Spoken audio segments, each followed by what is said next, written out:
What the hell is going on? So what goes on behind the scenes of the Change Your POV podcast network? I'm Eddie Lazary, and this is Behind the Curtain.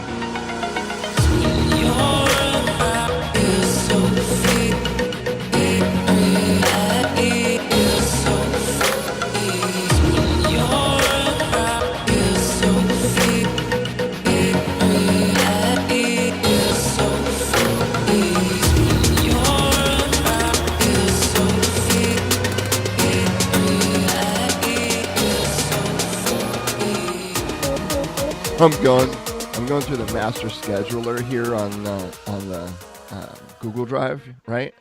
Yep. And I'm like, fuck, we're so far behind on shit. Shit blew up. So why, Eddie? Well, let's pray tell why.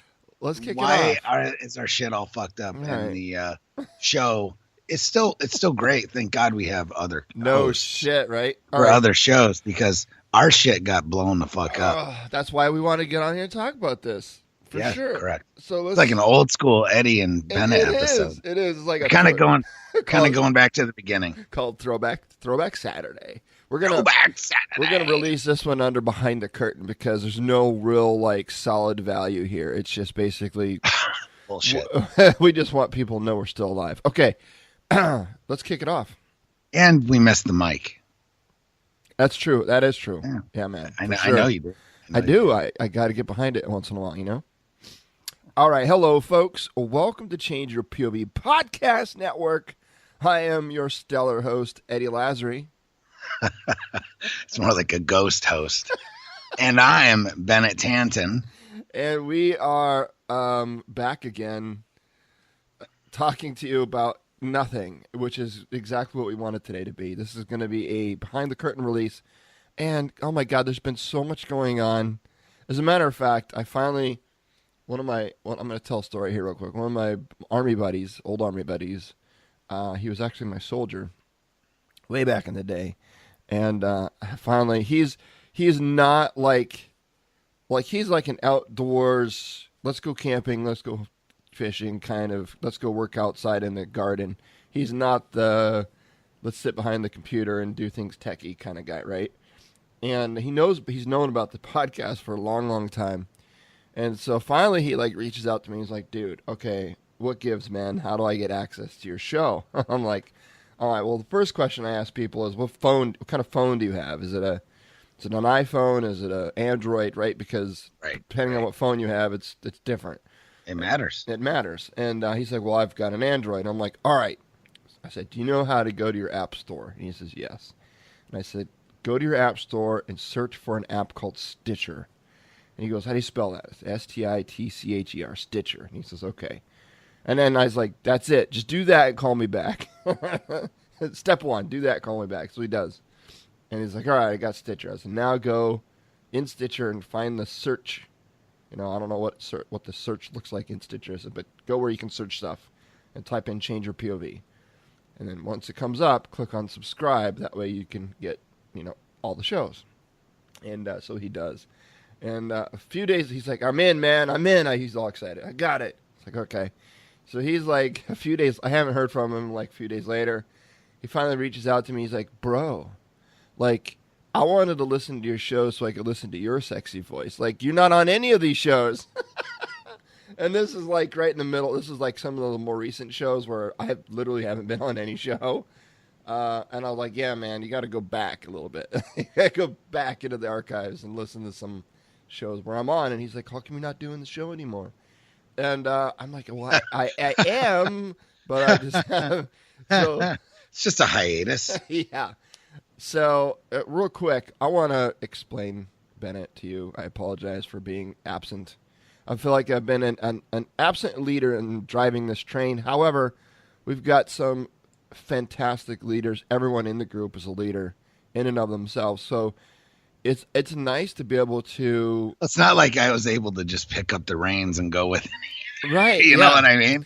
It's just awesome to have. Because I got a shit ton of stuff going on too. It's just awesome that we've got a team of guys on the network that just kind of ran with it. You know what I mean? And in the absence of any kind of real guidance, they just went and did their own thing, and they're doing awesome, which is really cool. So, That's badass. But why are we so busy? What's going on? What's going on with you, Bennett? Oh my God, what isn't? So as everyone knows, I have another podcast, which having two of these is slightly exhausting. Yeah. In amongst itself, but I'm starting a new company. Oh, so we could talk about this? Ish. All right, I won't say anything. I won't say anything because I know there's a lot of things you can't say. So yeah, so it's basically a company that's going to change a lot of shit. Oh, the world. It'll change the world. It'll change the world. Yeah. Sort of. Not in a value-adding way. I mean, I guess it would be a value-adding way for the military. Yeah. And a money-saving way for the taxpayers of America. Right. So that's always good, right? Yeah. Oh, yeah. But, yeah. So, I mean, I really can't talk about it. But soon. Very soon. So soon. There you go. That teaser that dropped the bomb and walked little away. Teaser because shit's about to blow up for real. Yeah, so it's going to be great, but that has taken up a shit ton of my time. Yeah, man. And my regular job is spinning up my regular job. See, that's pretty funny. Yeah. Anyway, my job, it's starting to get cold here in upstate New York, mm-hmm. and everybody at that point, a lot of the clientele that I deal with, they're not homeless, but they just have challenges in where they live. You know what I mean? Right. And how they're going to pay for heating bills and things like that. So sometimes it's like the bear running around trying to get ready for hibernation. Yeah. That shit happens up here too. So people are like freaking out about what am I going to do for the winter? Mm-hmm. You know? Right. And, yeah, so I'm trying to assist veterans in doing that. And now that's an every year thing, basically, right? Almost. Yeah. It's some years are better than others, but everyone feels like this is going to be a really bad winter. So now, are you dealing with mostly the older veterans or both? Some younger? Yeah, not really. The younger ones are usually, semi squared away. Yeah. I'm not saying that the older guys. It's just they're at a point. A lot of these guys have like given up. Oh yeah.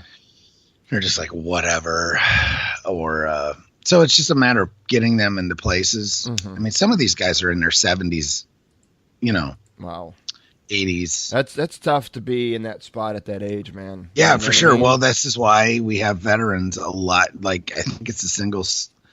I think it's the second highest demographic of suicide. Wow. For veterans is the like 55 to 70, like that age group. Yep. And it's because a lot of them, I think I've explained this before, a lot of them are just at the end of their, yep. they can't find gainful employment anymore because they've either, burnt every bridge in their, these are the guys that I'm dealing with. Mm-hmm. They've burnt tons of bridges. They can't do, or they just physically can't do their trade anymore, right? Exactly. Or what they've done. Yeah, whether it's construction or whatever. Yeah, you're not roofing at 75, right? No, no. I mean, there are the occasional guys, but not usually the guys that live like this. Yeah, exactly. That's right. Because most of them have substance use issues, things along those lines. Because you're definitely not roofing drunk at 75. No, hell no. Sorry. Or shooting up heroin or something, because that shit happens. Oh, yeah. And I'm not trying to make light of the. No, not at all. But then their families have usually turned their backs on them. Yeah. They've been through 3 or 4 marriages. Shit. It's awful. Killing yourself looks awful attractive at that point. And what we try to do is bring them back from the brink of that. Yeah. And it's quite challenging. And a lot of it is, when we're talking about people getting driven to suicide, it isn't necessarily because they've wanted to give up or they want to give up on life. They're tired of being a burden on everyone else. Right. And that's the universal thing I hear. Yeah. Is I just don't want to be a burden to my family anymore. Right. Or have them worrying about me or whatever. And it sucks. And it's just shitty. Yeah, man. So what else is keeping the old Bennett Tanton busy these days? I have a family that's freaking. And you've had you did that. I know you started that garden. This is your first year. How'd that go? The garden, actually, it's still producing stuff, so that's pretty cool. It's not, it's not as prolific as it will be next year because, it takes a season to, mend the soil. Yeah, you got to figure that out. But it's kicking ass. I still got tomatoes coming. Wow. And I still. So next year you're going to be feeding like the greater northern New York area? Right. Okay.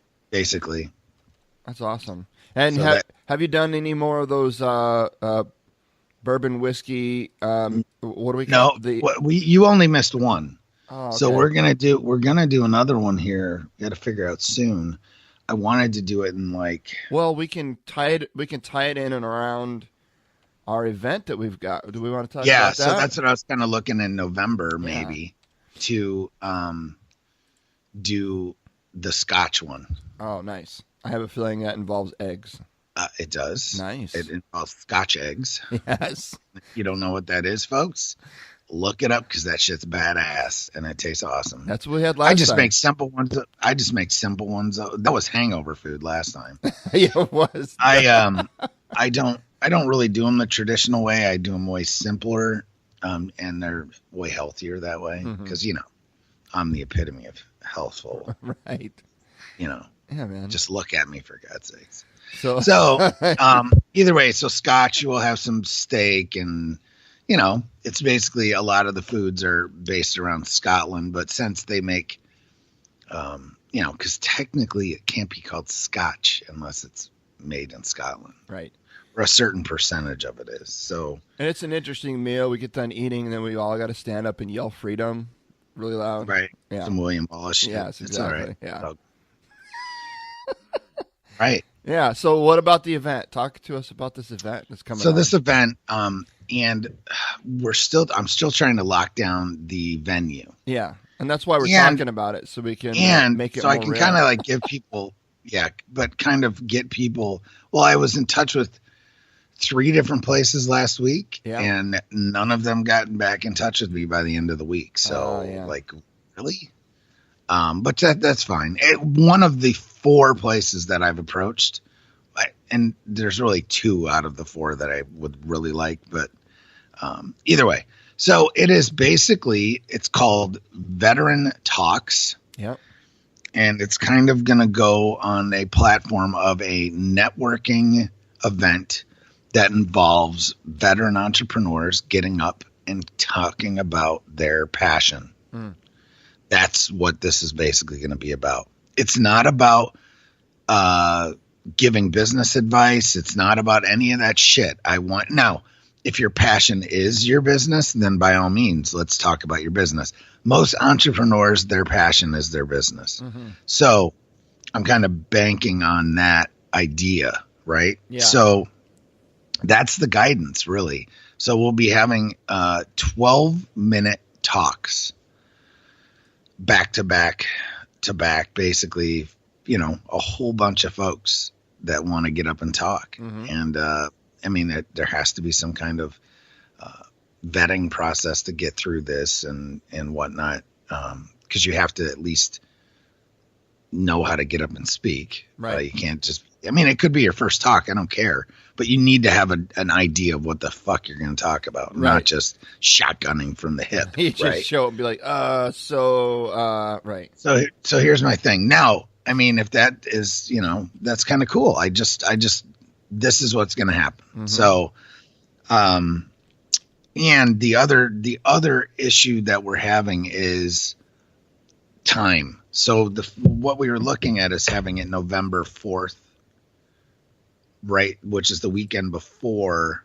I'm looking at the calendar. It's the weekend before Veterans Day. Veterans Day. Yeah. But I'm saying that if the venue is not available that week, oh right, when should we do it instead? And the problem that we run into is holidays. Yeah.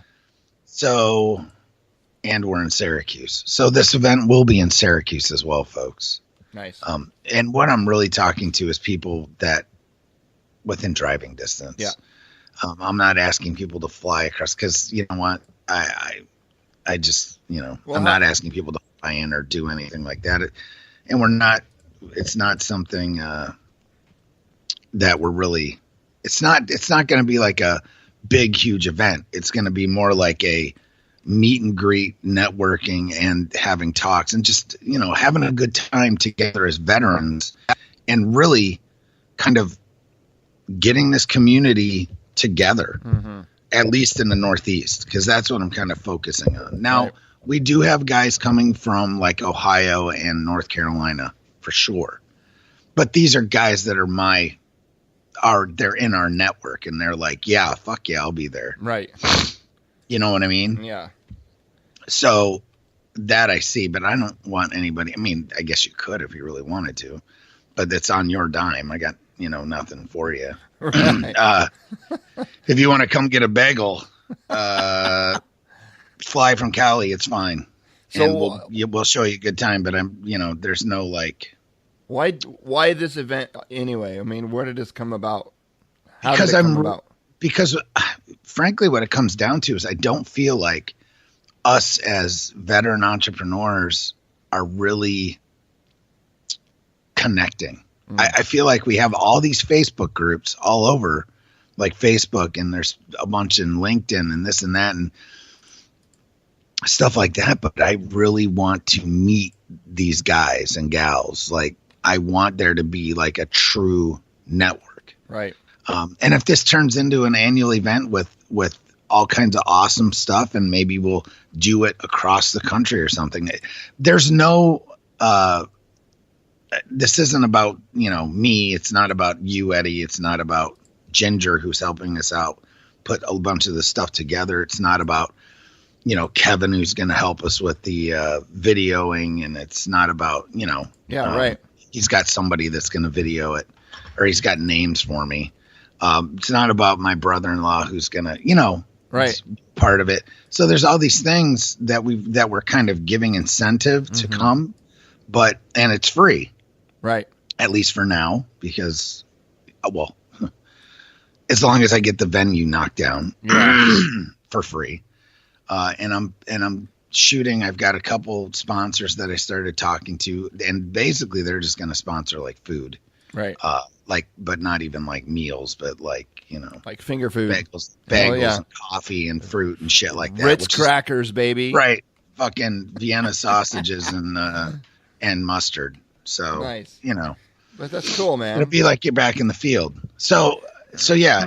And we'll, the other thing that I will have, and as soon as we get it, I'll put out the info, on the whole event. So if we don't have it November 4th, I think we're going to have to push it to like December. Yeah. And I'll know all these details by the end of this month. And I know it's kind of short notice, but again, this is why it's a regional type event. Right. Because somebody, if they want to, can drive from Boston.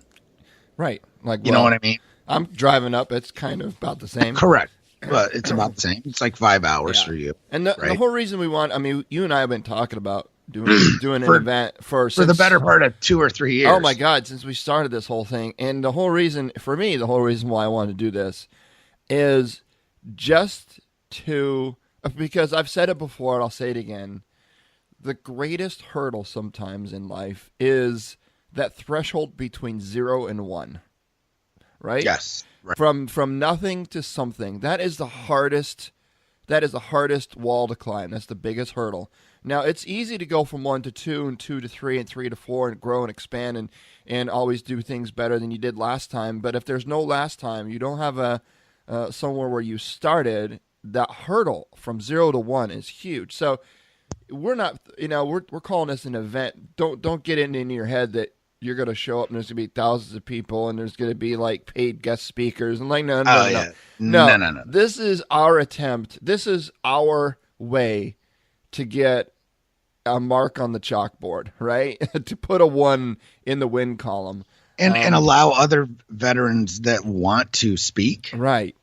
At least to get a foot in the door kind of thing. Like, here's some experience for you. Everyone talks shit about wanting to speak. right? Right. Everybody wants to get up in front of a audience and do, I could be a motivational speaker, or I could, do this, that, and the other thing. But you know what? It's not that easy. It takes time, and you've got to do free events. You've got to do stuff like that. And because I have no desire to become a paid speaker. I just don't. Right. But I do want my message, and you know what? I do speak at plenty of different things and tell my story and tell my message in this area. Right. I'm not flying across the country to do it, but Right. So it's about, you know what?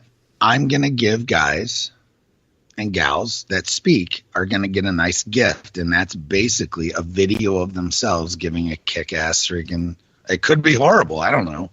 Right. But, a kick-ass speech if they want it to be, if they work hard enough to make it that way. Otherwise, they're going to get a digital copy of them totally embarrassing themselves. That's awesome. That's a gift. That is a gift in itself, bro, because regardless of the quality of the speech, just having I'm sure you can pull some kind of snippet out of it that's, got some kind of value that you can put on YouTube or make a video around or something. Yeah. But that's part of what you're going to get. So I did an event one time last year, and I was giving a workshop, and I asked the what do you call it? AV, the audio video, the AV department if they could video it. And I remember that. Oh my god, dude! And so they did, and then they sent me the copy back of the video, and it was, bless their heart, right? They tried, but it was awful. Let me tell you something, folks. I've never even seen this. Alleged video. Oh, it's awful. I don't even think I have it anymore. It was one of those things where it was like, thanks. It's the thought that counts. Yeah, did they make it with like a old school I think the person, camera or something? Well, or what? No. They had all the right gear, man. They had like the actual legit, 6,000. Then what happened? Well, one, they had a mic up kind of where I was, but apparently that must not have been on, so you couldn't really hear anything. And then like the lady behind the camera, I think she got a little distracted. Yeah. And the camera kind of drifted off. So there was like a large section where it was just like no audio, and all you could see was the wall. Well, the best, because truly what's more important than the video quality, in my opinion, is the audio. Yeah. So right. If you can't hear the person, what's the point? Yeah. You can have a shitty video, but if you hear the person, you're all set. So that's a challenge. Challenge accepted for us. Well, not only that, but oh my god! So yeah, and the other thing too is it was a room full of veterans, right? And I was giving a workshop about, two veterans about veterans, and oh my god, dude, the I think there was all guys. There might have been two ladies in there, but for the most part, it was all guys. And they were recently separated from the military, so they're all relatively new out of the military. And just the vibrato and the the testosterone as a matter of fact, if you hear guys refer to themselves as alpha males, there's like an issue, right?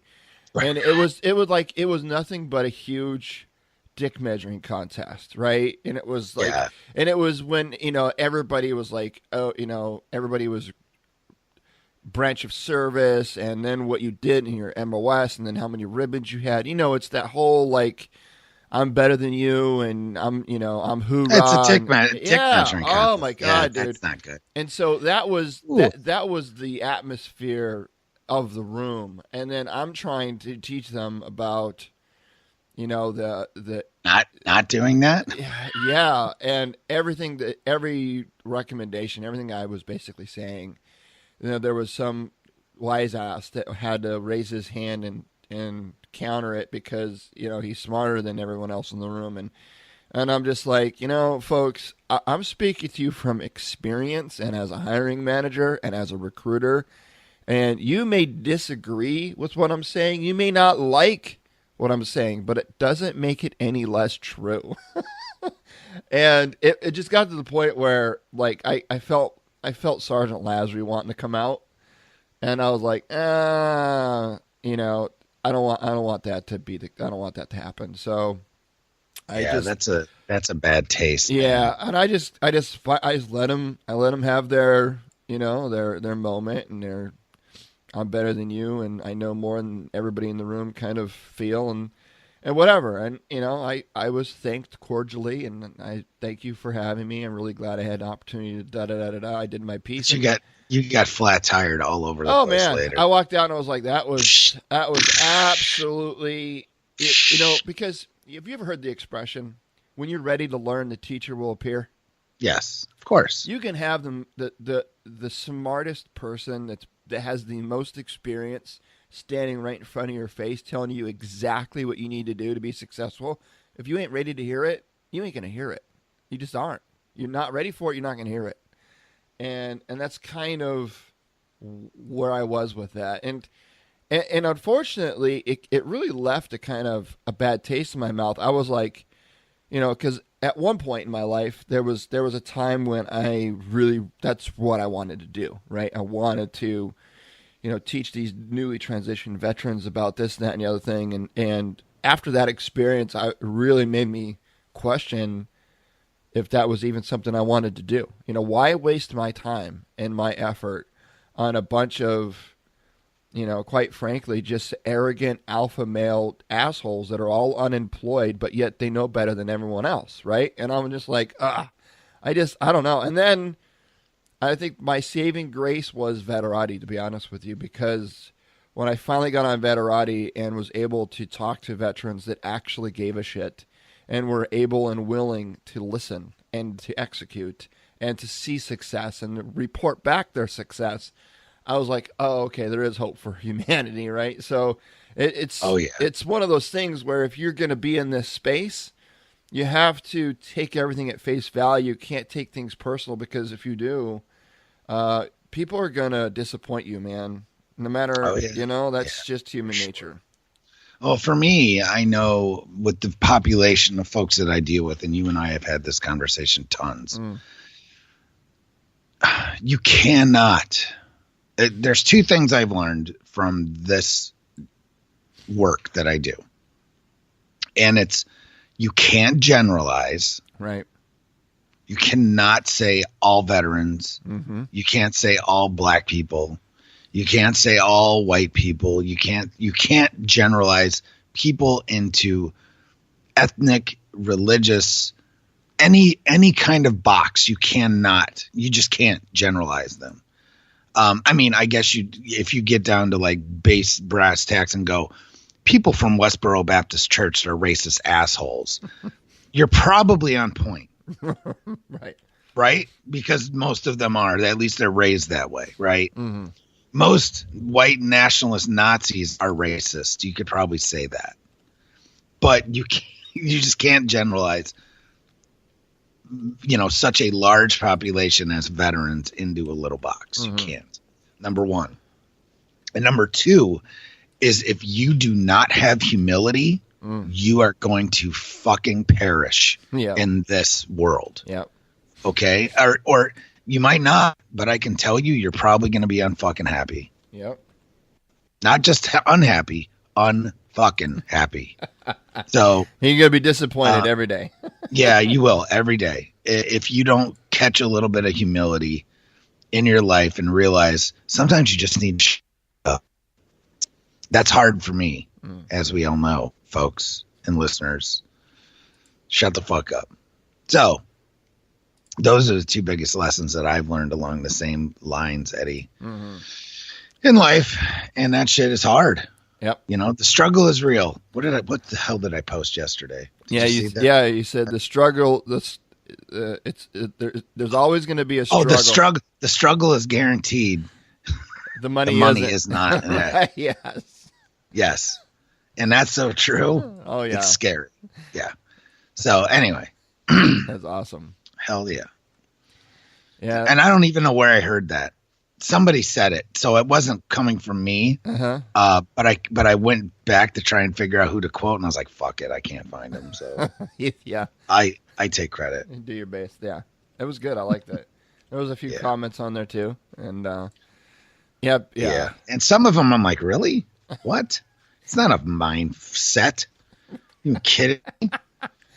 That's not what I'm saying at all. Like, you obviously aren't understanding what I'm saying. I did. It's like the struggle is guaranteed. Now, take the struggle as you want. It doesn't necessarily mean, I'm saying struggle as in like doing work, period. Not just as in, oh, it's a definite struggle. Like, it's not literal. Right. We're not thinking in literal terms here. But some people work that way, so I get it. Right. So you can't tell me that it's frame of mind. Struggle's fucking struggle. It's either hard or it's not. Yeah. There's no frame of mind. Yeah, there's frame of minds that make the struggle easier. Right. Yes. Right? Mm-hmm. But it doesn't take the fact that it's fucking hard out of it. Yeah, you can't just sit there and sing Kumbaya and all of a sudden it's not hard anymore. Fucking unicorn farts and fairy dust and shit. No.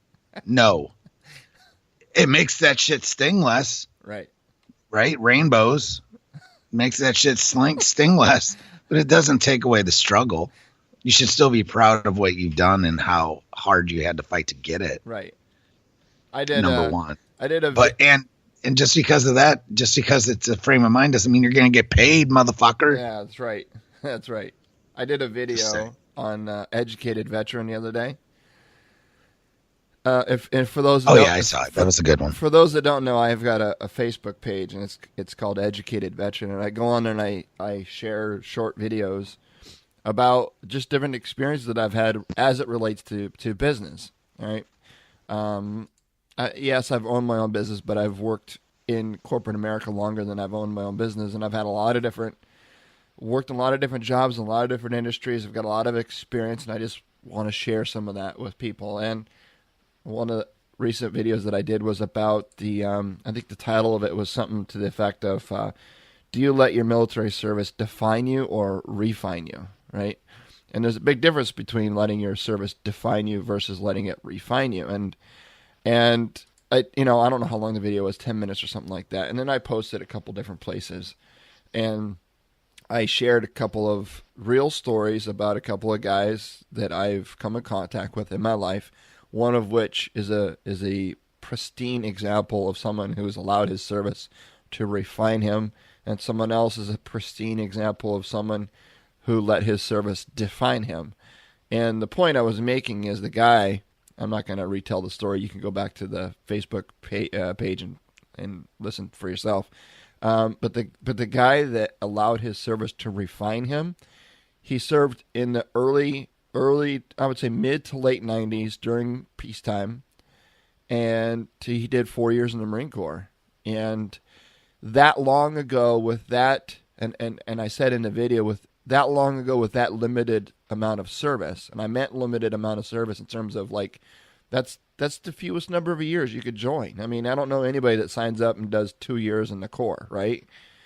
You may only have done 2 years in the Corps, but you sign up for 4 and something happened, right?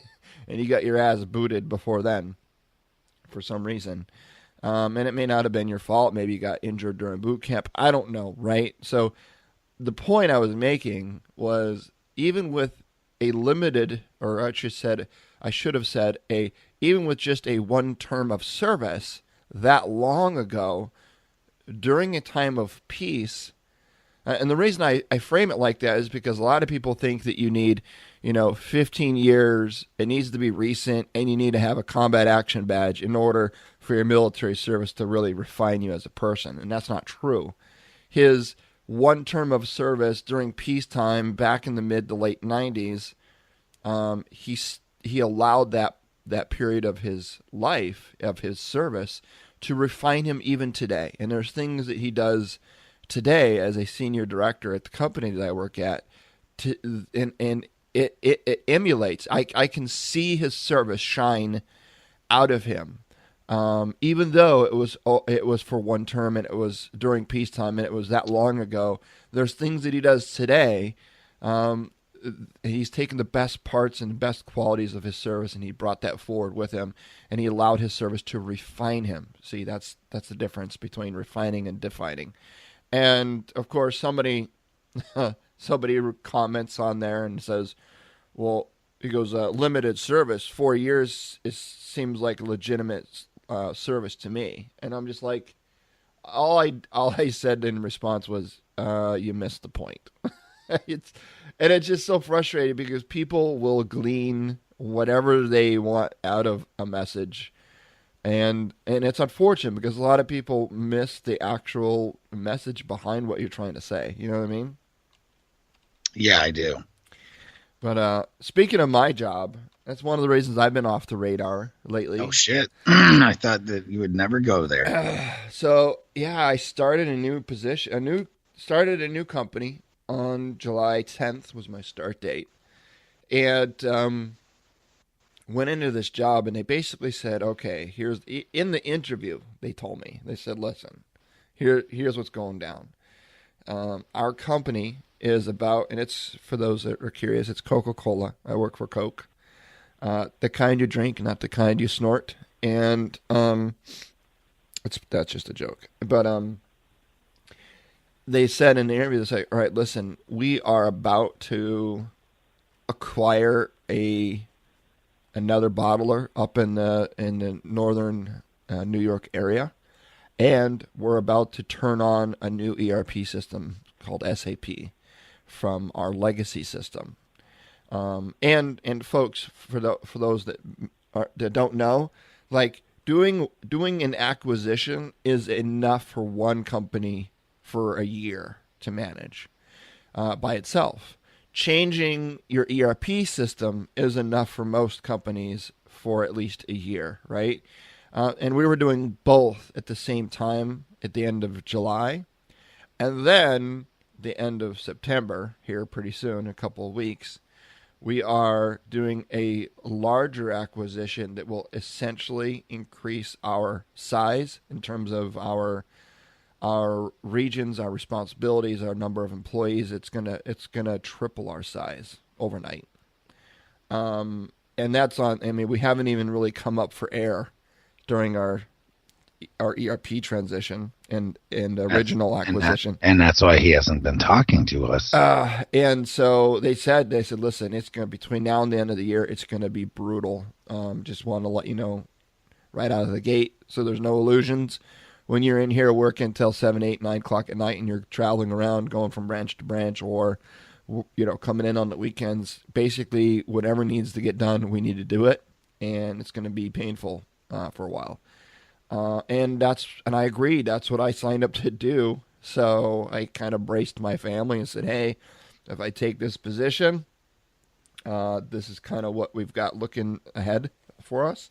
And I told Bennett and the rest of the network, I said, hey guys, I'm about to take this job, and it's going to have an effect on my ability to participate and change your POV. I said, I don't know how much it's going to affect it, but it definitely will. And it has, for sure, man. That's kind of one of the reasons why we want to get on the microphone today, because you and I haven't done a recording in a couple of months at least, right? Yeah. So at least. So it's still brutal. Like literally, it's Sunday morning right now, and I worked most of the day. Went into the office and worked most of the day yesterday. He has one day off. Yeah, and and it's gonna probably get worse the closer we get to the end of September, and then of course the fallout that comes from the acquisition afterwards. It's gonna be brutal. And one of the things, I mean, they hired me because the ERP system that we switched to, SAP. I have 4 years experience in that platform. So I never considered myself like an SAP guru because there's a lot about SAP I don't know, a ton about SAP I don't know. So what is SAP? But I'll explain in a minute. But the saying goes, in the land of the blind, the one-eyed man is king, right? So even with my limited experience and knowledge of SAP, it's still a hell of a lot more than most have at the company. And so it kind of makes me a subject matter expert. So SAP is an ERP system. ERP is Is it your enterprise? So SAP. So you just answered one acronym SAP with another ERP. Yeah, I'm sorry. So an operating system. So if you go to work, I'm sure the VA has some type of operating system, right? Mm-hmm, It's the operating system that stores all your data and information, your warehouse, your information warehouse, right? Okay, gotcha. So it's just like a tracking. Yeah, it stores operating system. Yeah, it's an operating system. So it stores everybody's account numbers and sales data, and that's where you run your reports out of, and it's where you do all your transactions from, right? And there's two main ERP systems, two large ERP systems. They're in competition with one another. One is SAP, and the other one is called Oracle. You've probably heard of one or the other, or both. I definitely know Oracle, yes. Okay, so Oracle is an ERP system, as is SAP. So some companies, as a matter of fact, both of my prior companies that I've worked for kind of did a switcheroo. The company that I just left, they were on Oracle, then they switched to SAP, and now they're talking about going back to Oracle. So it's just one of those things where they're Oracle and SAP, there's pros and cons to each. And the user interface is different, obviously, but a lot of the capabilities are the same, and it really oftentimes comes down to price, right? How much, there's always an out-of-the-box type of strap-on ERP structure for SAP and Oracle, but then there's a lot of these add-on stuff, right? If you want to pay extra, then you can also get this module that bolts on and it does this, and you can buy this mod, right? It's like when you go and you buy a car, right? You start off with like the basic, you turn the key on and it starts and you can move down the highway. That's your basic. But then if you want heated leather seats, and if you want a backup camera and a kick-ass stereo system, like you're paying extra for all that, right? ERP systems are no different, and so. And the struggle is you got to not only learn the core platform, but you also got to learn all these bolt-on systems that the company may have paid for.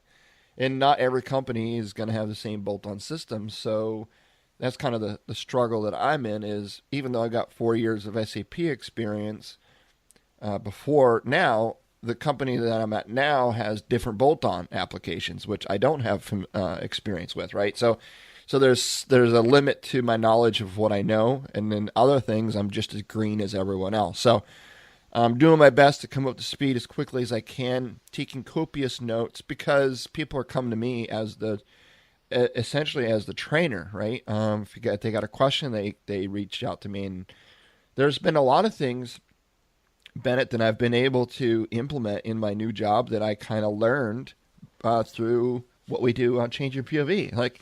Right. A perfect example is you and I, we were putting together these little short videos, these little tutorial videos, and some videos that we were putting together for Microcast U. That was another initiative that was kind of in full swing before I started my job, and I kind of had to kick that to the curb until things quiet down. But so we were doing these online trainings, whether it be 7-Day Resume or Microcast U, or there were some other things that we were putting together.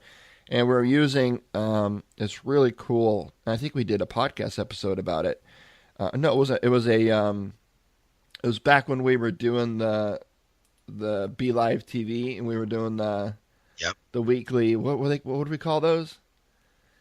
Wasn't it POV TV? Yeah, POV TV. One of the tools on there that we talked about was Loom, Loom. Yes. And as a matter of fact, I think it's still available. You can go to changeyourpov.com/Loom, Loom. Yeah, because Dwayne uses it a lot. Yes. Well, so it's you with everything, right? There's the free version, and then there's the pro paid version, right? So the free version will only let you take videos that are 10 minutes or less. It cuts you off at 10 minutes. And of course, I don't have the paid version. Even though it's a great tool, I got enough monthly reoccurrings on Change Your POV. I don't need another. But not only that, but having a 10-minute time limit forces me to get to the point, right? Because you know, Bennett, I like to talk, and if I have an unlimited amount of time, like I will use it, right? So I know when I create these little short videos that I have 10 minutes. So I really got to get to the point very quickly. And what I've able to do, I started this job and I started to compile a lot of common questions. And I asked my boss, I was like, hey boss, is there a shared folder out on the I don't know if the VA has this, but in most companies there's a drive that's accessible to everybody in the company, and then within that drive there's multiple folders, and you may have to have certain privileges or rights in order to open certain folders, right? Yeah. And I asked my bosses, can we have IT create a fully accessible folder on this drive so anybody in the company can access it? Nobody can add things to it, but people can. It's like a read only, right? And so I explained to him what I wanted to do. I said what I'd like to do, because I created a couple of videos and I showed him. And I was like, what we could do is, as I start getting these common questions, I can do a screen capture tutorial explaining to people how to do it, and then download the video, drop the video into these folders, and basically start building a library, a catalog of all of these like videos and how to do different things. And he goes, oh, that's a great idea. So he did. He got a hold of IT. IT created a folder it's read only for everybody in the company. And I've been just creating videos like crazy. I close my office door and I start off typically with a brief PowerPoint presentation that says, here's what today's training is. Here's what you're going to need in order to access, what I'm going to teach you. And let's do an example. Let's do some real world examples, and I'll hop on and actually show you in the system where to click, what to do, what to type, where to go, all that. And then I'll name it, whatever it is, and download it and put it into this folder. And then everybody that comes to me shoots me an email and says, hey, how do I do this? Oh, glad you asked. I've got a video for it. So instead of spending 15 minutes per person answering the same question over and over and over and over again, I just copy the link to that video. I drop it in there in the email. Said, here's the video. Check it out. If you have any questions, let me know. And usually when I send that off, nobody comes back with any questions, so which tells me that I was able to answer their question via the video, which is an incredible tool. So it's one of those things where we always talk about using your military experience and applying things that you've learned in your skill sets from the military in your civilian job. But you don't have to stop there, right? Other things that you're doing, like, if it weren't for Change Your POV, I don't know if I'd had a reason to use Loom, right? And it's funny because now I've got all these managers of other departments that are hitting me up saying, we want to do something similar to this, but we want to do it for this department, because I'm only answering questions as it relates to procurement, because that's my job. I'm a procurement analyst. That's my function. So I can't answer questions about accounts payable or accounts receivable or about sales or right. or about IT, right? Because I'm not in those. I don't know anything about that. It's not your wheelhouse. It's not my wheelhouse. So all these other managers that are, basically doing what I'm doing, but in their own departments, they're like, how are you creating these videos, man? What are you doing? And I share with them. And so it's about making other people around me successful. And that really, I mean, I can do an entire show about, it's in corporate America, it's called Goodwill, right? I don't know. We never really talked about what Goodwill is, but Goodwill is it's something that you build up over time. It's through trust. It's through being accountable. It's through knowledge. It's through your network or your resources. It's about your expertise. It's about your value to the company. All that together, it's called Goodwill.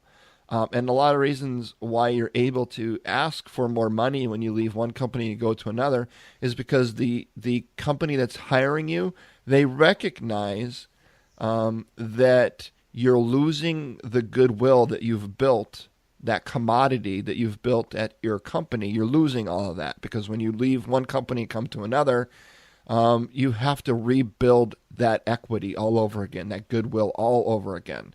And and the incoming or the new company you're coming into, they should recognize that, and they should therefore compensate you for that. And that compensation usually comes in the form of a higher salary or more wages per hour, or whatever the case may be.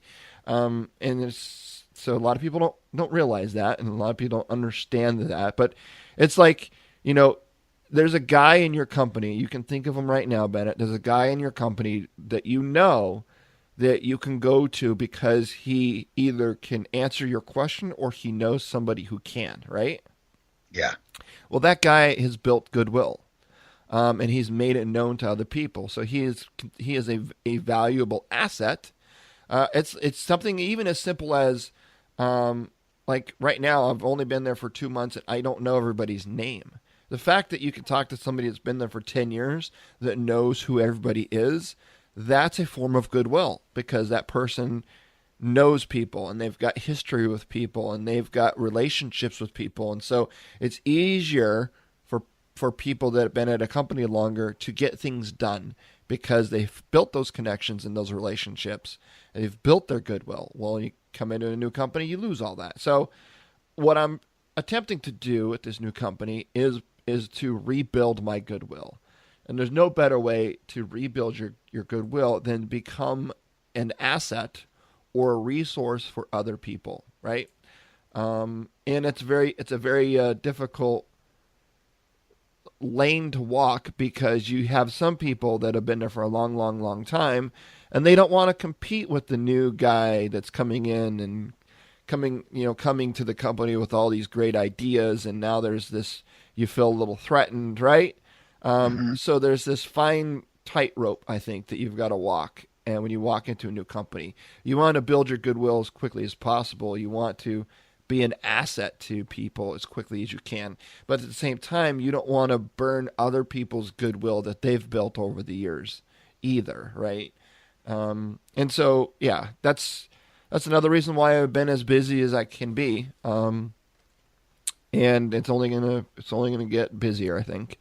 But it's okay. I'm down for that. I like a challenge.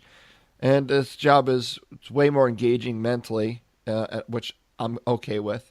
There was nothing worse than mind-numbing, like trained monkey work. I just couldn't handle it, man. I couldn't do any more of that. Jeez. I hear you. Yeah, man. And then also, in the midst of all of this, while all this was, starting a new job and all this was going down, I was at work at my new job, and my wife called completely like lost it. I could tell something was wrong. I didn't know. I was like, oh my God, it was that panic call, that you hope you never get. And I knew something was up. I didn't know what had happened. My daughter finally picked up the phone. That was a little bit of a relief, because at least it wasn't her, but she was crying too. And I'm like, what is going on? And she said that my wife's father, so my father-in-law, he collapsed in the basement of a house he was staying in, and nobody found him for 2 days, and he was unconscious. And they called the ambulance. They brought him to the hospital, and the nurse and the doctor basically told the family that was there, you need to notify the rest of the family and get everybody here as soon as you can, because we're not expecting him to make it, to pull through. And he ended up having a diabetic crash and was essentially like in a diabetic coma, and his numbers were through the roof. And in most cases, a lot of people don't come out of that. And very, very, very scary time. And it was rough. I told my boss, I was like, I got to go. There's a family emergency. He said, yep, take off, family first. And I left. I went home, and my wife was still completely lost it. And we were looking at flights, and, of course, trying to get a last minute flight out of anywhere is like super hard, super expensive. Yeah, of course. We weren't budgeting anything like this. And no. so she just like, I'm just going to get in the car and drive. Now, mind you, I live in New Hampshire, and this is Colorado we're talking about, and not just we're talking like the west side of Colorado, and I was like, it's gonna take you a couple days probably to get there, and she's like, that's fine. I just have to do something. I've got to leave. I got to go. I'm like, okay, and I call my son. My son was working in the town that I was used to be working at when I had my other job, and he was doing his internship. This is over the summer internship, and between his junior senior year of college, and it was getting close to doing his presentation. Every year the interns do like a little presentation. He was preparing for that. And I called him on the phone, explained to him what was going on, and I said, what are your plans? Are you gonna go with mom and Hannah, or are you gonna stay here? And he goes, I think I'm just gonna stay here. And I said, okay. Now, mind you, my son, he's 21, going on 22 here pretty soon. He's a grown ass man. He can make his own decisions. And I was like, that's cool, man. I said, remember though that there's certain things that happen in our life that once you look back on, you'll realize that they were what I consider to be life decisions. And I said, I really think that this is one of those moments. I really think that this is a life decision, and you can make whatever decision you want to, and I will support you.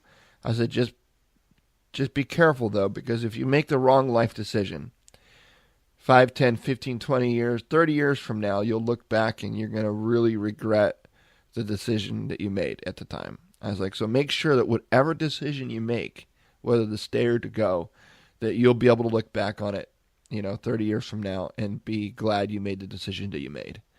I said, because otherwise it's something that you're going to have to live with the rest of your life. I said, but whatever decision you want to make, totally support it. He goes, okay. And he called me back about 30 minutes later. He goes, I talked to my boss. I let her know what was going on, and I'm going to go. And I was like, oh, that's a good decision. So he made, in my opinion, the correct life decision. And they drove out to Colorado, and he was in the hospital and wasn't really doing well at all. And long story short, he ended up kind of pulling out of it, surprisingly, or to everybody's amazement. And they kind of got a little bit better. They released him from the hospital sooner than he probably should have been, but regardless, they released him. He didn't really have anywhere to go. So him and my son flew back here, and I picked them both up in Boston. And then my son was able to go back to his internship and do his presentation. And we cared for my father-in-law here, and my wife and daughter drove back. It took a few days to drive back. And he stayed here at our house for about a month. And we just did everything we could to kind of help, get him back on his feet, get him healthy again. It was all about diet, right? Learning how to eat better, learning, what carbs were, and taking insulin. And it was a whole new life change for him. And he, just in the short amount of time he was here, he gained like 10, 15 pounds back, because he was like really, really super skinny, and which was really good. And he felt good enough to be able to go back. So he flew back to Colorado, and he's doing good. We're still in communication with him. So that was, on top of everything, right? We had that too. And it's just one of those things, when you say life kind of happens, it does, right? I mean, there's some things you can control, and there's other things you really can't.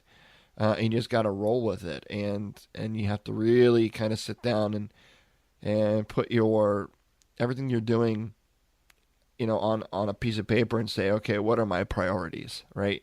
Not what do I want to do or what do I like to do. What should I be doing? And oftentimes, the things you should be doing aren't necessarily things you would rather be doing, right? Like I would rather have had a job that I was working just 40 hours a week, but that's not the position that I was in at the time. I would rather have time to change your POV than have to deal with some of the other things in my life that I was dealing with at the time. Not talking about my father-in-law, but other things, right?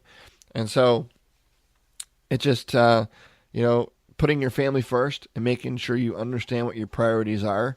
And sometimes some things have to kind of just get pushed aside or put on hold or on the back burner, as it were.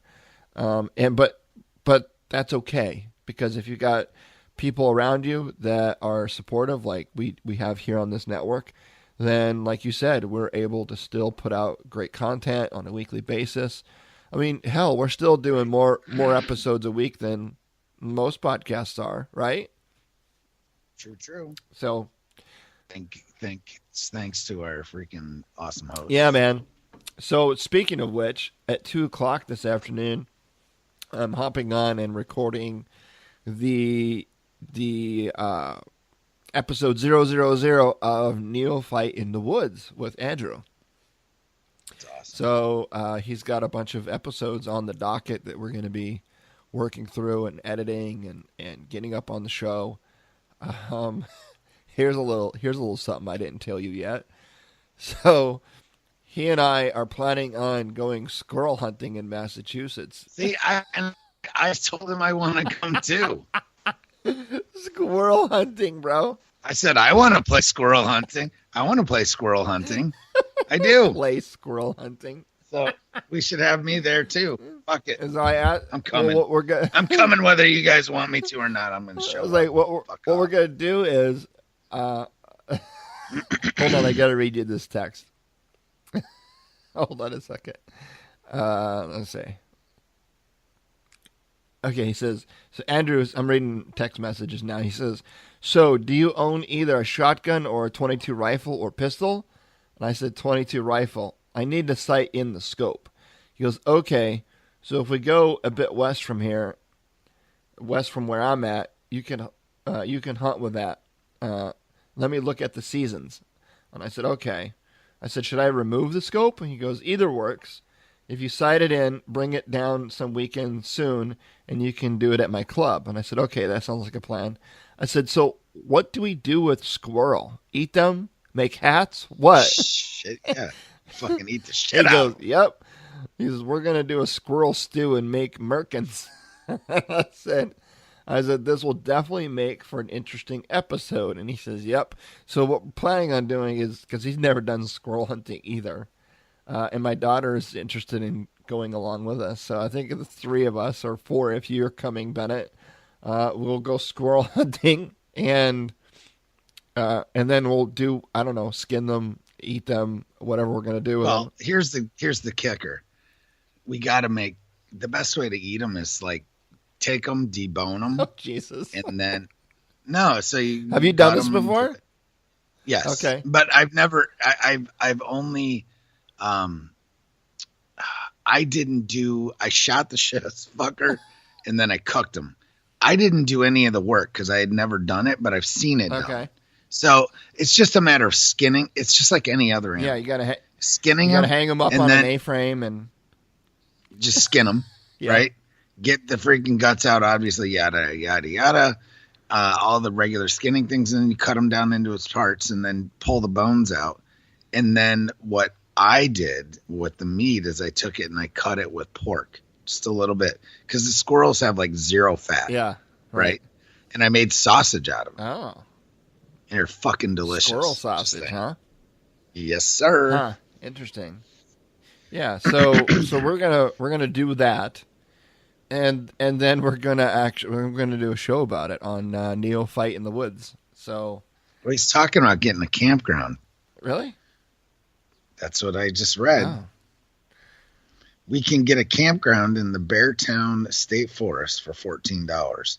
You can hunt the forest, so we could hunt Saturday camp and eat our squirrel Sunday night and record, or Saturday night and then record Sunday and drink on Saturday night. Okay. All right. He's like, I like this idea. We should do this. Yeah. I should get my wife's permission before booking it, though. Yeah, definitely get your wife's permission. Well, not me. That was him. Oh, yeah, of course. Yes. Well, because he's considering he's in Babyland. I mean, like Babyland. Yeah. But it's not even. I'm sure there's the great little, cuddly moments. Yeah. But there's there's baby land hell as well. Oh yeah, man. Your first child's always way harder than the rest. Where all of a sudden your baby looks like the clown from It. It's like my son, like he was the hardest baby, right? And then we had our second child. We're like, dude, she's good. Like she will eventually, she'll learn to feed herself when she gets hungry. Like she's good. Yeah, my oldest that lives here at home, the 12. Holy hell, that was horrible. Right. I mean, she's a good kid now, but damn. Yeah, when they were little, yeah. As a baby, that shit was rough. The other ones are like the second one, the second baby. She slept like 23 out of 24 hours. Well, you know why? Because the second and third child, like they're in their crib and you're like laying down, and your wife turns to you and says, "Is that the baby crying?" And you're like, "Nope, it's in your dream." No, that's not the baby. Just go back to sleep. We're good. Yeah. And the baby learns that they can sleep on their own. It's awesome. Yeah. Whereas my son, literally one little whimper, and we were up and at him and dressed. Well, luckily for us, I have to say, my 12-year-old, she slept through the night. Yeah. It was the whole other time of the day, because if she cried in the middle of the night, if it wasn't feeding time, we ignored that shit. We were always really good at it, so we were really good at letting the baby cry. Yeah. There's a point. Now, as a first parent, I luckily had already been through this with my 22-year-old. Yeah, but your wife. It was hard. I had to convince my wife. I'm like, let her cry. Yeah. So I remember the first challenge we had, and I was like, seriously, let her cry. Right. Turn on the TV, shut the door, let that shit be loud. Now, when you turn it off in a half an hour, and if she's still screaming, you might want to go check on her. But there's a point. If she's fed, if her diaper's freaking clean, there's no reason for that baby to be crying other than she's being a brat and wants you. Or she's, but if nothing else is wrong, let's be honest. All you can do is check the blocks, right? Check the block, and then let it ride. Yep. It's way, again, simple. Sounds mean. You could have a child. Simple, but not easy. Yeah. But nobody's going to call CPS on you, I promise. I don't know. You just got to let them these cry. Days, my God. Man. I know. Jeez. You just got to let them cry a little bit. Let them cry it out, and they'll realize, Yeah. Yep, remember back in the day when we were little kids, and you would act up like somebody else's mom would correct your ass in the store? Oh, yeah. That shit was mortifying. I'm that guy, though. Really? Oh, my God. I'm the Nowadays. Guy. And you know what? I've gotten, I seriously, I'll be like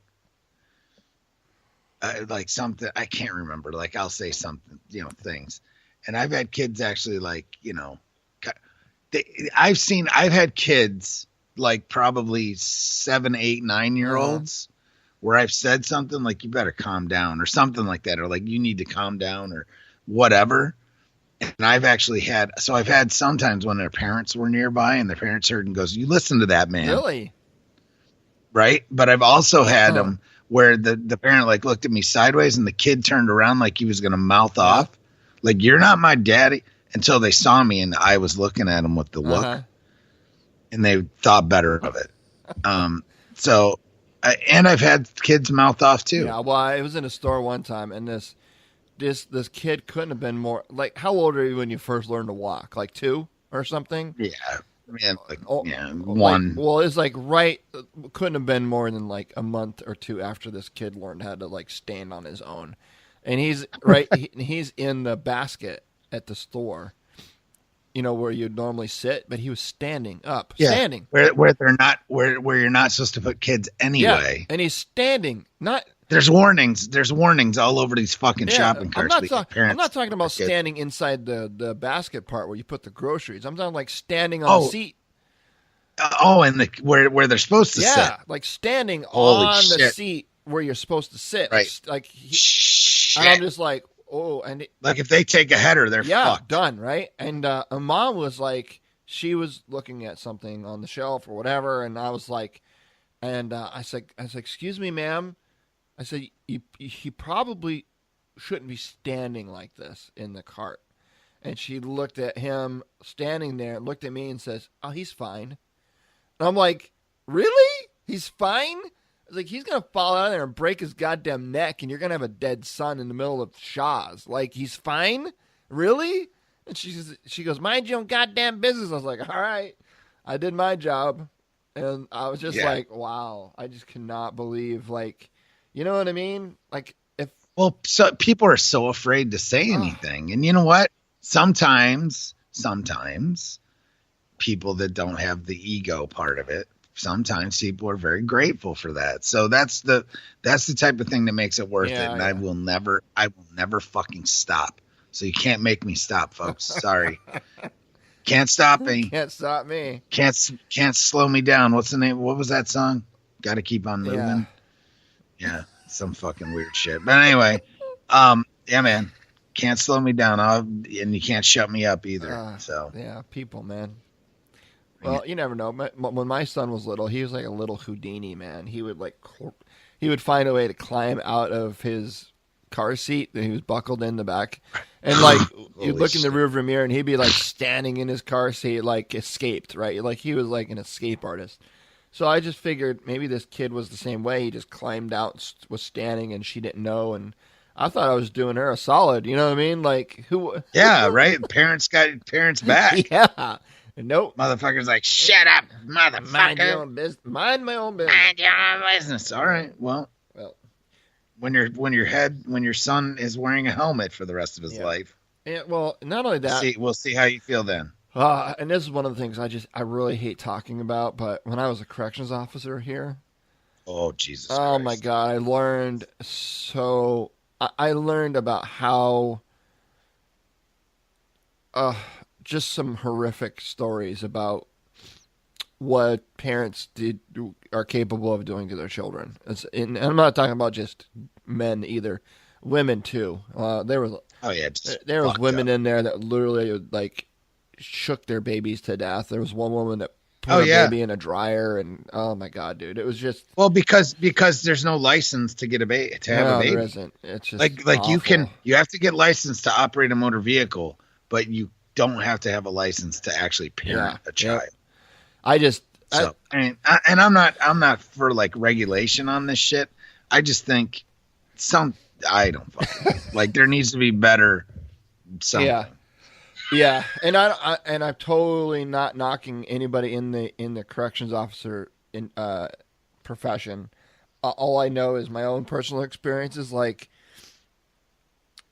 being in and around people that did the worst things of their entire life. Like that was awful, man, because it just made me look at humanity in a shaded, tainted light, and I didn't like that.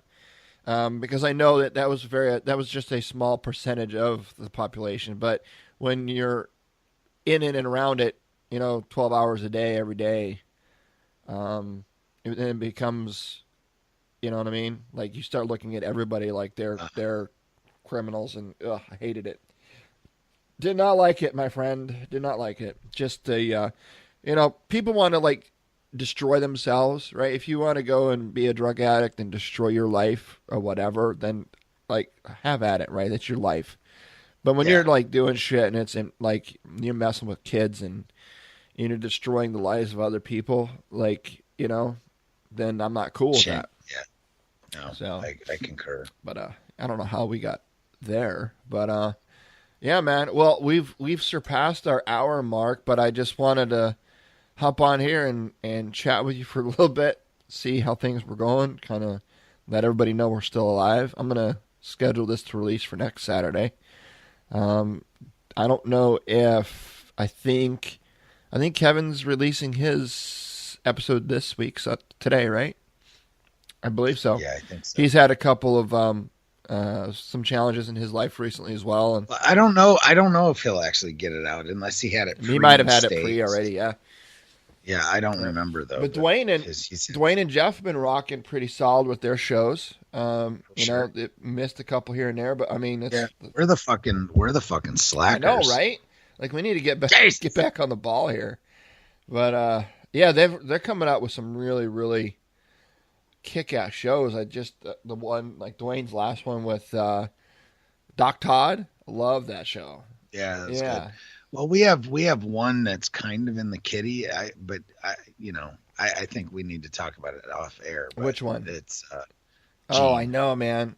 It's just she's great. Oh yeah. The problem is we totally fucked up the audio is the audio. It's kind of I've got it pieced together, but it's one of those things that. So do we talk to her and try to just reschedule or redo it or what? I don't know.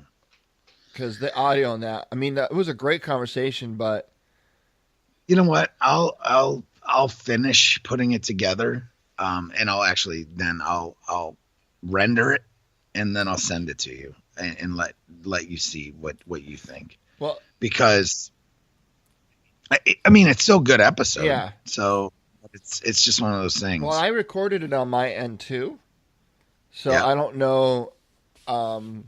If there was Can you send me that file? let me see if there was how corrupt that one was, and then we'll Let's take a gander. take a gander. We'll put it together. Gene's I'd like to put Gene's Oh, great. yeah, man. We might just have to be like, dude, but it was such a fucking shit show to get her on in the first place. it was hard. There's no, it was my fault. Well, of course it was your fault.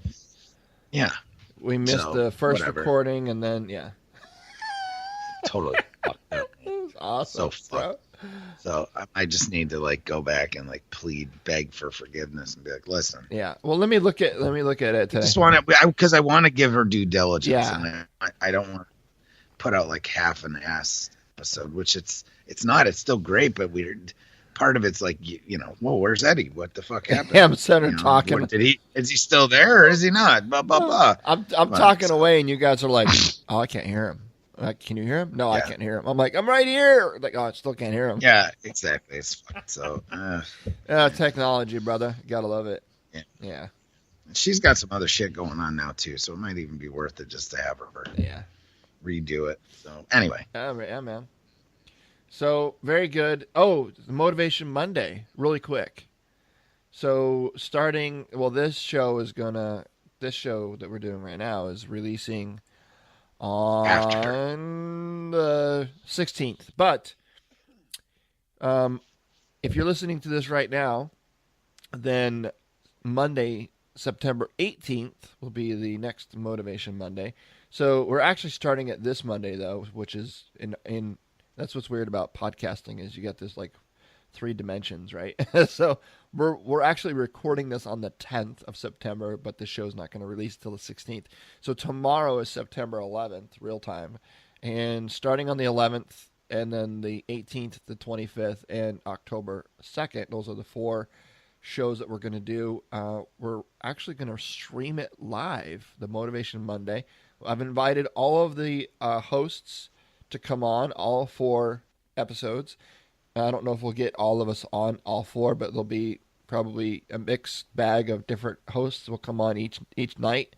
So we're going to record at 8 p.m. Eastern Standard Time, and it's going to stream live to our Patreon page. And you can get to that by heading over to changeyourpov.com/Patreon. That's Patreon. And it will take you to our Patreon page. And for those that are $5 a month or more pledge level givers, you will have access to all of the live streaming Motivation Mondays.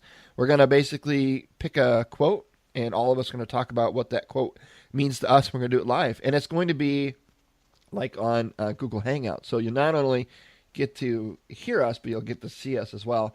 And if you can't join when we stream it live, you could still subscribe on Patreon at the $5 or more a month pledge level, and you'll be able to have access to all of the Motivation Mondays because they will be recorded after they're streamed live. So pretty cool. This is something new that Patreon, it's like a beta thing that Patreon is launched, and we're going to check it out, see how well it works. And if nothing else, it's going to be fun to try to get a few of the guys on all at the same time and kind of kick around a quote, right? Jesus. So be on the lookout for some good quotes that you think would make an excellent talking point for these Motivation Mondays. And which reminds me, I gotta put together a little recording in order to release tomorrow to let everybody know what we're doing. So I got to work on that today. Exactly. So, well, thanks, sir, for coming on. Glad, good talking to you, good hearing from you. Nice getting on and chatting with you over the airwaves here. We talk all the time on the phone, but yeah, you guys listening don't have the option to listen to that. So you guys don't hear that shit. Yeah. So maybe we'll do a couple more of these, Bennett, just kind of as we catch up and let everybody know kind of what's going on with the event and with your business proposition and our Motivation Monday book that I know is working. And I'm just yes. But again, it got set to the side. I know. It's so close, so fucking close. It's all good. I just need to take the time to finish. Because you and Penny are busy with the 5-paragraph business plan. I mean, oh Jesus, yeah, that's a whole other aspect that I didn't even bring up. It's awesome. It's good stuff, though, bro. It's good stuff. It is good, but it's fucking exhausting. Yeah. Which reminds me, we're gonna have to go back into our archives, man, and grab a few names of some folks that we want to have back on again. Yeah, like reschedule. Yeah, Penny. We need to have Penny back on, see what he's up to. We probably gotta, there's a few people I really want to get back on the show and say, hey, what's been going on with you? But all right, man. Well, you have a fantastic rest of your weekend. Me too. I will try my best. One day. You're one day off. One day off. So yeah, I gotta cram everything into one day. So I gotta do all the laundry and get ready for work tomorrow, and it's all good stuff. That's what we do, man. That's what we do. So because our secret podcast too. We're also working on that.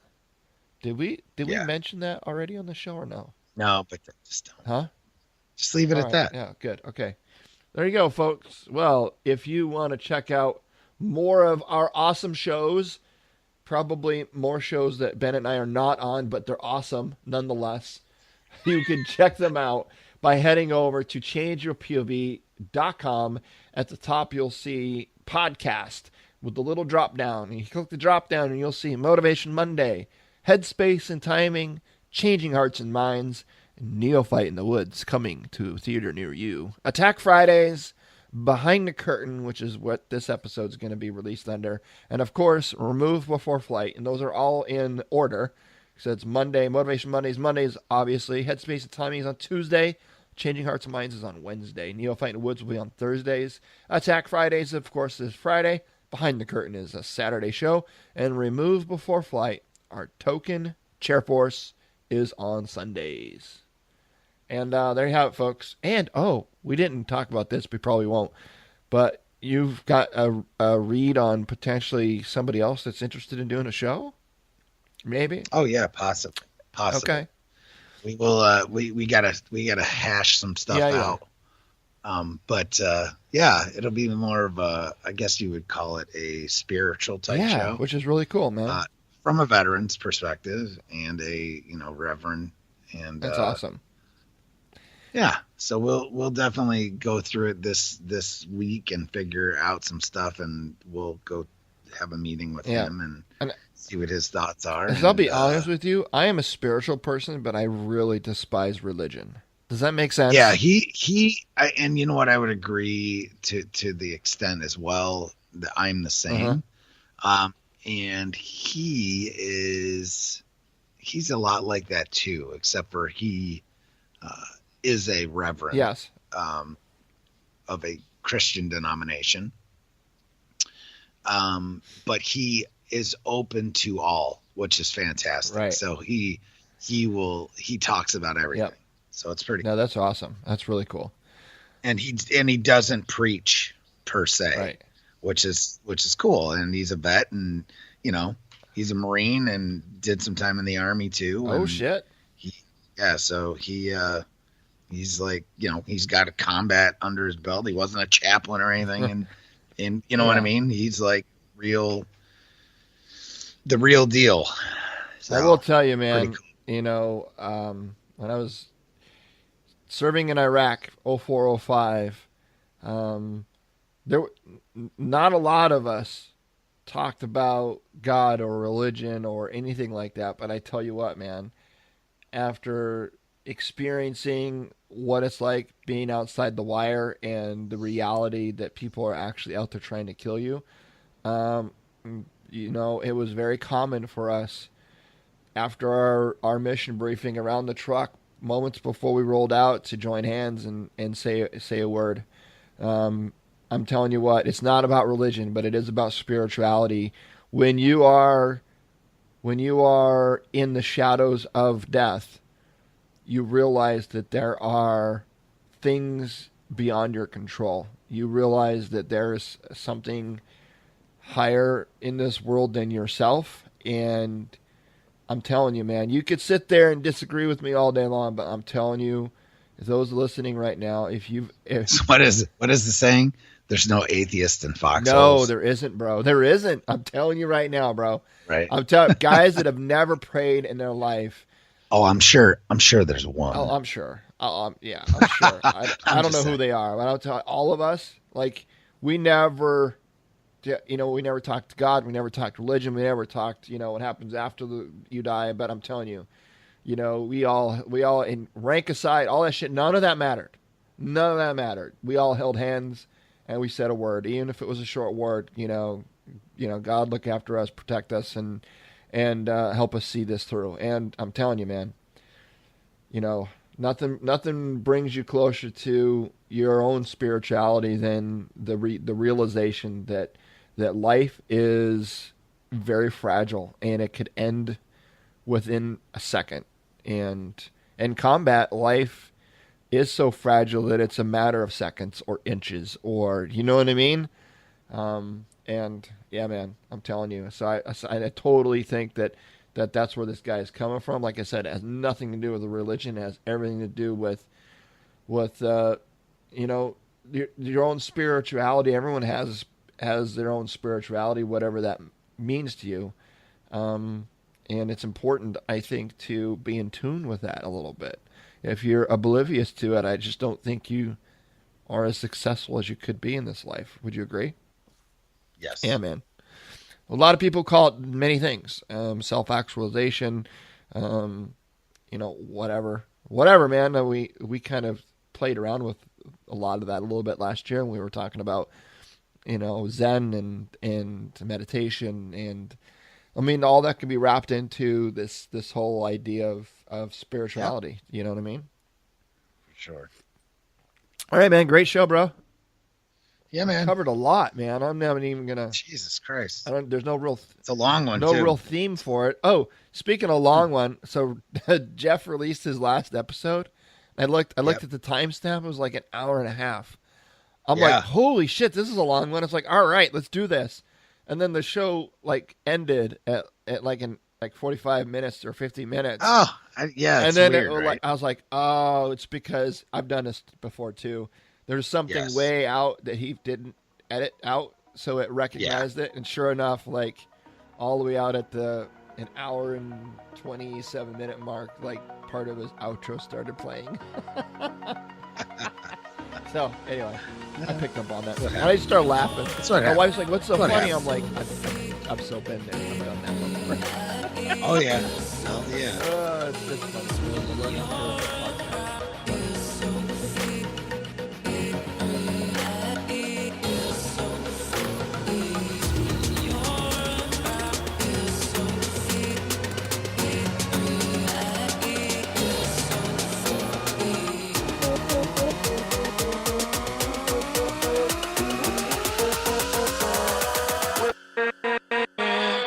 With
Bye.